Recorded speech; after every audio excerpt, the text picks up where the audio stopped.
यदि आप हमारे चैनल के सभी गाने को पसंद करते हैं तो डीडी प्रोडक्शन हाउस के यूट्यूब चैनल को लाल बटन दबा के सब्सक्राइब करें और घंटी के निशान को जरूर दबाएं।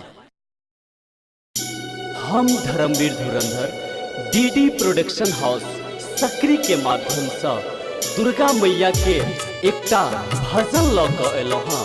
अही भजन में एकटा बाजिन दुर्गा मैया से की कहि रहल छै, हम बस कोशिश केलौं ये सुनाबऽ के। आओ सुनू। तू ही छ दुर्गा, तू ही माँ काली, सब जनै छौ तोहर महिमा निराली। मागे बाझिन करै छौ पुकार, गै गै दुर्गा मैया दादी ही गोदी में लाल गे। मागे बाझिन करई छौ पुकार, गे गे दुर्गा मैया दादी ही गोदी में लाल गे।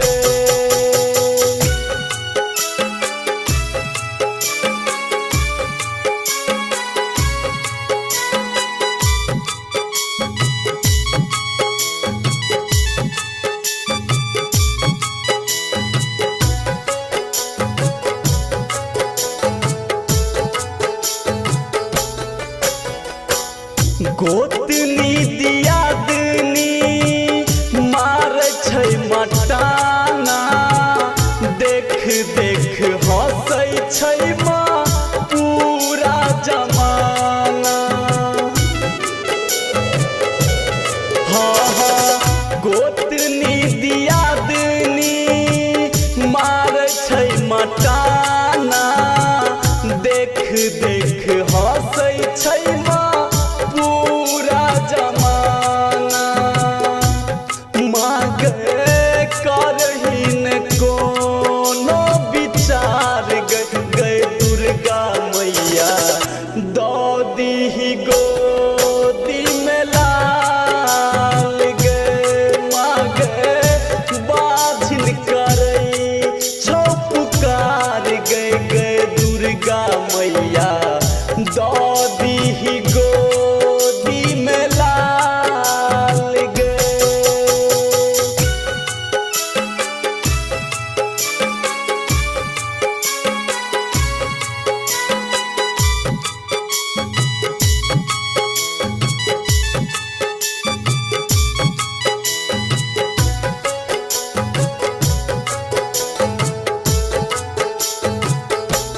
हाँ जग सहारल तोरे दरबार गे, दिन दुखिया हम छी अब लाचार गे।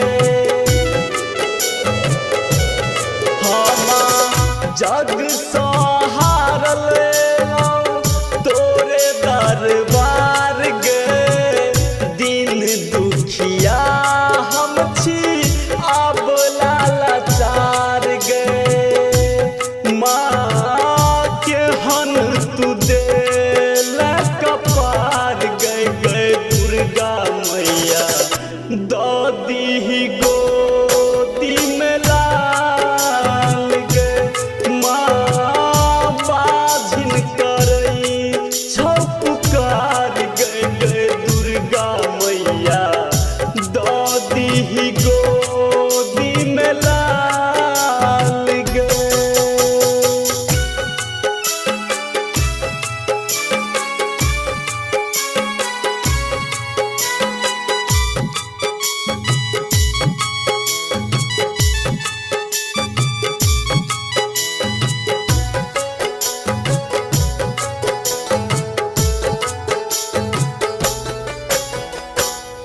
तू ही छै अम्बे माँ, तू ही भवानी, कहना गे मैया हम कतऽ जाकानी।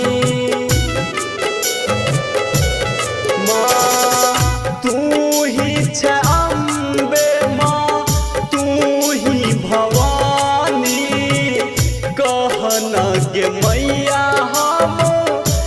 तो जाकानी मागे धर्मवीर धुरंधर छोला चार गए गए दुर्गा मैया जल्दी बना दे स्टार।